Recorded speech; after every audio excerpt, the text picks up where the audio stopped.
Olá, seja muito bem-vindo, muito bem-vinda. Eu sou Vanessa Luz. Vamos dar continuidade aqui à leitura de A Coragem de Ser Imperfeito. Essa leitura é especialmente para você. Você que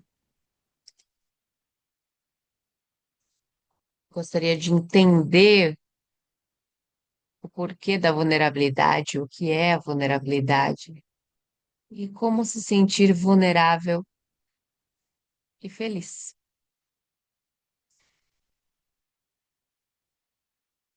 Então, se você está chegando aqui pela primeira vez, se inscreva no canal e deixe seu like. Leia a descrição desse vídeo e coloque aqui o seu comentário e uma percepção. Vamos lá. Compreendendo e combatendo a vergonha. A vergonha extrai seu poder do fato de não ser explanada. Essa é a razão pela qual ela não deixa os perfeccionistas em paz. É tão fácil nos manter calados. Se, porém, desenvolvermos uma consciência da vergonha, a ponto de lhe dar nome e falar sobre ela, nós a colocaremos de joelhos. A vergonha detesta ser o centro das atenções. Se falarmos abertamente sobre o assunto, ela começará a murchar. Assim como a exposição à luz é mortal para os gremlins. A palavra e a conversa lançam luz sobre a vergonha e a destrói. Vulnerabilidade e vergonha. Há pouco tempo, depois que terminei uma palestra sobre famílias plenas, um homem me abordou ainda no palco. Ele me estendeu a mão e disse: Eu só quero lhe dizer obrigado. Apertei sua mão e sorri com simpatia enquanto ele olhava para o chão, parecendo lutar contra as lágrimas. Então, ele respirou fundo e falou: Confesso que não queria vir aqui esta noite. Tentei escapar de todo modo, mas a minha mulher não deixou. É, isso é comum, comentei, dando risada. Ele então prosseguiu. Eu não entendia por que ela estava tão animada. Eu lhe disse que não imaginava uma maneira pior de passar uma quinta-feira à noite do que ouvindo uma mulher especialista em vergonha. Minha esposa disse que era muito importante para ela que eu parasse de reclamar ou estragaria tudo. O homem fez uma pausa de alguns segundos e então me surpreendeu com uma pergunta. A senhora é fã de Harry Potter? Fiquei parada tentando conectar tudo o que estava dizendo. Como não consegui, preferi simplesmente responder: Sim, sou uma grande fã. Li todos os livros várias vezes e vi e revi os filmes. Na verdade, sou fanática pelo bruxinho. Mas por quê? Ele me olhou um pouco encabulado antes de se explicar. Bom, eu não sabia nada sobre a senhora. E enquanto meu medo de vir aqui esta noite crescia, comecei a imaginar você tão assustadora quanto o professor Snape.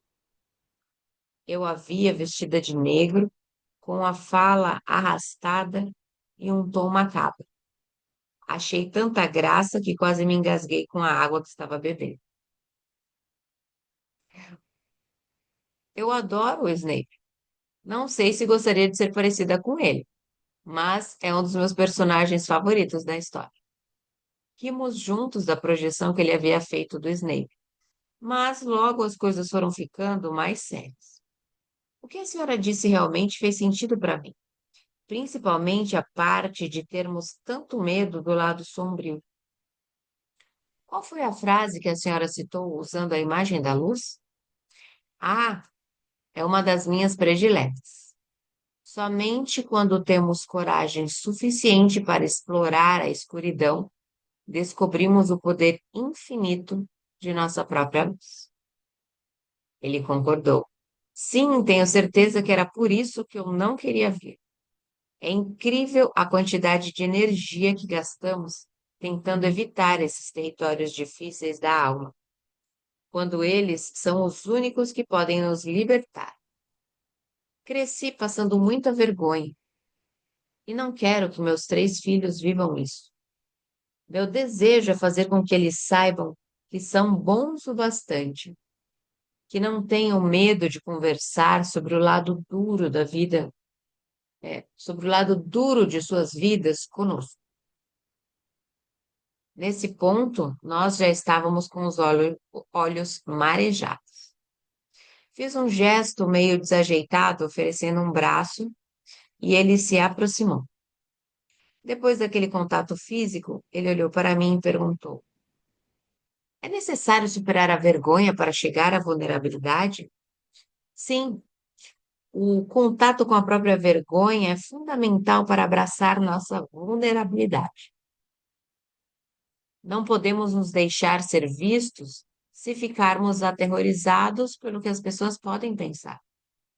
Enquanto eu tropeçava tentando encontrar a melhor maneira para explicar de que forma a vergonha nos impede de ser vulneráveis e conectados com a vida, eu me lembrei de uma passagem muito querida de Harry Potter.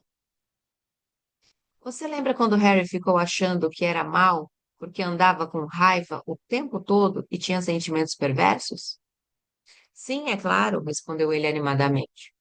Na conversa com Sirius Black, é a lição de moral da história inteira. Exatamente. Sirius pediu a Harry que lhe escutasse com muita atenção e falou: você não é uma pessoa má. Você é uma pessoa muito boa a quem coisas ruins acontecem. Além do mais, o mundo não está dividido entre pessoas boas e comensais da morte. Todos nós temos luz e trevas dentro de nós. O que importa é a maneira como escolhemos agir. Este é quem você realmente é. Isso mesmo, disse ele triunfante. Todos sentimos vergonha, todos temos o bem e o mal, a escuridão e a luz dentro de nós.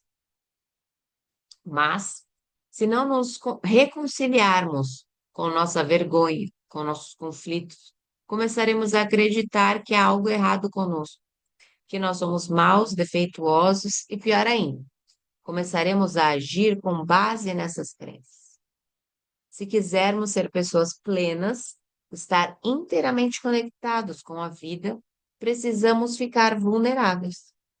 E para isso temos que aprender a lidar com a vergonha. A essa altura, a esposa já esperava por ele na escadinha do palco. Ele me agradeceu, deu-me outro rápido abraço e foi ao encontro dela.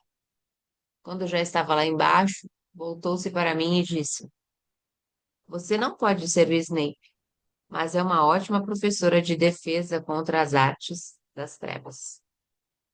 Nunca me propus a ser uma pregadora ferrenha da vergonha, nem uma professora de defesa contra as artes das trevas. Mas, depois de passar uma década inteira estudando o efeito devastador que a vergonha tem sobre a forma como vivemos, amamos, educamos os filhos e lideramos pessoas, eu me vi praticamente gritando a plenos pulmões. Sim, é difícil falar sobre a vergonha. Mas essa conversa não tem a metade do perigo produzido pelo nosso silêncio. Todos nós sentimos vergonha e todos nós temos medo de falar sobre ela. E quanto menos falamos, mais a vergonha aumenta. Precisamos estar vulneráveis se quisermos mais coragem, se quisermos viver com ousadia. Mas, como eu disse ao meu amigo fã de Harry Potter, como podemos deixar que nos vejam se a vergonha do que as pessoas podem pensar nos amedronta tanto? Digamos que você tenha desenvolvido um produto, escrito um artigo ou criado uma obra de arte que deseja mostrar para um grupo de amigos. Compartilhar alguma coisa que se criou é uma parte vulnerável, mas essencial de uma vida comprometida e plena. É o símbolo de viver com ousadia, mas dependendo da maneira como a pessoa foi criada ou de como se relaciona com o mundo, ela consciente ou inconscientemente atrela sua autoestima à maneira como o seu produto ou obra é recebido pelos outros. Em outras palavras, se gostam do que ela produz, a pessoa acha que tem valor. Se não gostam, ela não tem valor. Uma dessas duas coisas acontece neste momento do processo. Um, uma vez que você descobre que sua autoestima está ligada ao que você produz ou cria, é pouco provável que vá mostrar o que fez. E se mostrar, antes irá retirar uma camada ou mais do melhor de sua criatividade ou inovação, a fim de tornar a receptividade menos arriscada. Há muita coisa em jogo para que você exponha o lado mais ousado de sua criação. 2. Se você mostra o seu trabalho sem limitar o seu lado mais criativo e a receptividade não é das melhores, você fica arrasado. Se o que tem a oferecer não é bom, então você não é bom. As chances de querer um feedback, de insistir e de voltar para a mesa de criação são pequenas. Você se fecha. A vergonha lhe diz que você não é talentoso o bastante e que já deveria saber disso. Se estiver imaginando o que acontece quando você atrela a sua autoestima à sua arte ou ao seu produto e as pessoas gostam muito do que você faz, deixe-me responder a partir da minha experiência pessoal e profissional. Você está numa enrascada ainda maior. Tudo que a vergonha precisa para sequestrar e controlar sua vida está justamente aí. Você transferiu sua autoestima para o que as pessoas pensam. Teve sucesso algumas vezes, mas agora é totalmente dependente disso. Munido de uma consciência da vergonha e de uma boa capacidade de lidar com ela, este cenário é completamente diferente. Você ainda quer que os outros respeitem e até admirem o que criou, mas sua autoestima não está em jogo. Você tem consciência de que é muito mais do que uma pintura, uma ideia de vanguarda, uma boa técnica de vendas, um bom discurso ou uma boa colocação na lista dos mais vendidos. Sim, será decepcionante e difícil se os amigos e colegas de trabalho não compartilharem de seu entusiasmo ou se as coisas não caminharem bem. Porém, essa decepção estará ligada ao que você faz e não ao que você é. Independentemente do resultado, você já ousou grandemente. E isso, sim, está totalmente alinhado com o seu valor, com a sua pessoa, com a pessoa que quer ser. Quando nossa autoestima não está em jogo, estamos muito mais dispostos a ser corajosos e a correr riscos de mostrar nossos dons e talentos. Minha pesquisa com famílias, escolas e empresas deixou claro que as sociedades que não são prisioneiras da vergonha geram pessoas muito mais abertas a pedir ajuda, a aceitar ajuda e dar retorno. Essas sociedades também desenvolvem indivíduos comprometidos, ousados, que estão dispostos a tentar sempre de novo até verem tudo dar certo, muito mais aptos a se tornarem inovadores e criativos em suas atividades. A autovalorização nos inspira a ser vulneráveis, a compartilhar sem medo e a perseverar. Por outro lado, a vergonha nos mantém atrofiados, tímidos e medrosos. Nas sociedades com tendência à vergonha, em que pais, líderes e administradores, consciente ou inconscientemente, estimulam as pessoas a vincularem a sua autovalorização ao que elas produzem ou à posição que ocupam, observa-se muito mais isolamento, culpa, maledicência, estagnação, favoritismo e uma tal escassez de criatividade e renovação.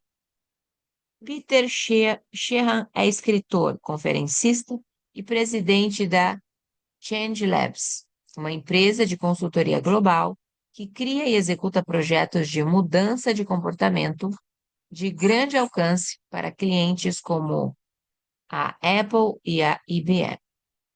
Peter e eu tivemos a chance de trabalhar juntos durante um período e percebi que seu ponto de vista sobre a vergonha é certeiro. Ele diz: o assassino secreto da inovação é a vergonha. Não conseguimos medi-la, mas ela está lá. Sempre que alguém não compartilha uma nova ideia, que deixa de passar para seus gerentes algum feedback muito necessário, ou que tem medo de se expor diante de um cliente, pode ter certeza de que a vergonha está por trás disso. Aquele medo profundo que todos temos de errar, de ser depreciados ou de nos sentir menos do que o outro, é o que nos impede de assumir os riscos indispensáveis para fazer nossas empresas avançar. Se você quer implantar uma cultura de criatividade e renovação, em que riscos concretos têm que ser assumidos, tanto em nível coletivo quanto individual, comece por desenvolver nos gerentes a capacidade de estimular a vulnerabilidade em suas equipes. E talvez isso exija que eles próprios estejam vulneráveis primeiro. Este conceito de que o líder precisa estar no comando e ter todas as respostas é ultrapassado e paralisante. Ele causa um impacto prejudicial sobre as pessoas ao arraigar a ideia de que elas sabem menos e são inferiores. E a receita para o fracasso é: a vergonha se transforma em medo. O medo conduz à aversão ao risco. A aversão ao risco aniquila a inovação. Em resumo, viver com ousadia exige autovalorização. A vergonha envia os gremlins que enchem suas cabeças de mensagens limitadoras. O termo gremlin, como nós conhecemos, vem do filme de comédia de horror de Steven Spielberg, Gremlins, da década de 1980. Os gremlins são pequenas criaturas do mal que causam devastação por onde passam. Monstrinhos manipuladores que têm prazer no prejuízo dos outros. Em muitos ambientes culturais, inclusive no meu, o termo gremlin tornou-se sinônimo de mecanismo da vergonha. Por exemplo, recentemente eu estava tendo dificuldade para concluir um artigo. Liguei para uma amiga para falar dos meus bloqueios e ela imediatamente me perguntou: o que os gremlins estão dizendo? Essa é uma maneira muito eficaz de perguntar sobre as mensagens secretas de dúvidas e autocríticas que alimentamos na mente. Minha resposta para ela foi: um deles anda dizendo que meu texto está chato e que ninguém se interessa por esse assunto. Outro está sussurrando que serei muito criticada e que mereço isso. E o maior de todos não para de me importunar, dizendo: escritores de verdade não precisam se esforçar tanto assim. Escritores de verdade não redigem frases sem sentido. Entender nossos mecanismos de vergonha ou a fala crítica dos gremlins é fundamental para vencê-lo. Isso porque nem sempre podemos culpar outra pessoa. Algumas vezes a vergonha é resultado de ficarmos repetindo velhas frases limitadoras que ouvimos quando éramos crianças, ou que simplesmente observemos, ou que simplesmente absorvemos da cultura de medo que nos serve. Meu amigo e colega Robert Hilker costuma dizer: a vergonha sempre começa como uma experiência entre duas pessoas. Mas, quando fiquei mais velho, aprendi a passar vergonha completamente sozinho. Às vezes, quando ousamos caminhar na arena da vida, o maior crítico que enfrentamos somos nós mesmos. A vergonha extrai seu poder do fato de não ser explanada. Essa é a razão pela qual ela não deixa os perfeccionistas em paz. É tão difícil nos manter calados.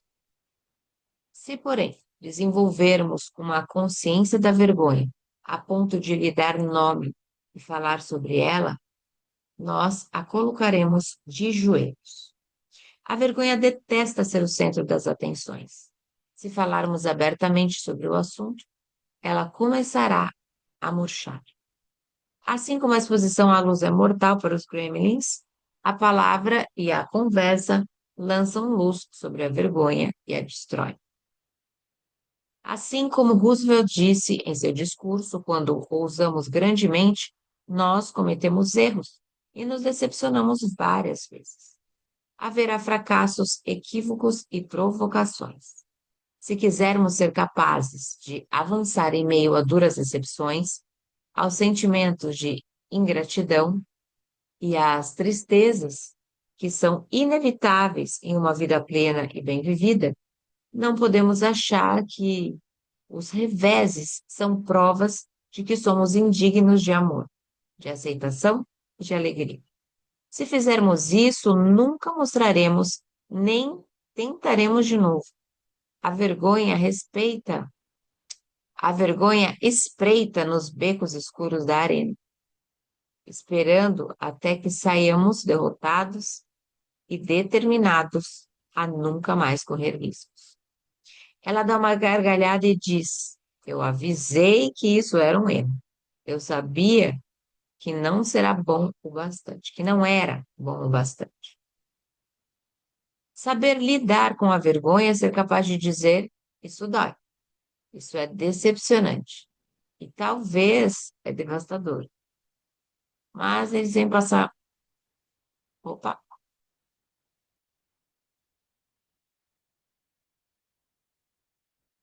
peraí que eu me perdi.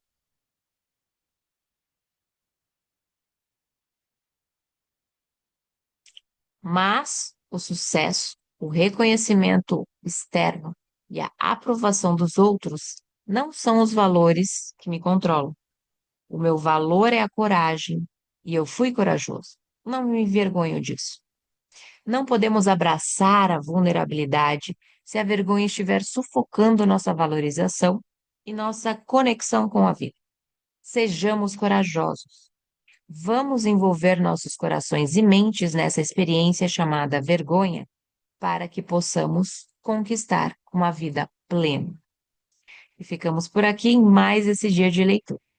Se você chegou até aqui e ainda não está inscrito neste canal, aproveite e já se inscreva agora, deixe seu like e leia a descrição do vídeo.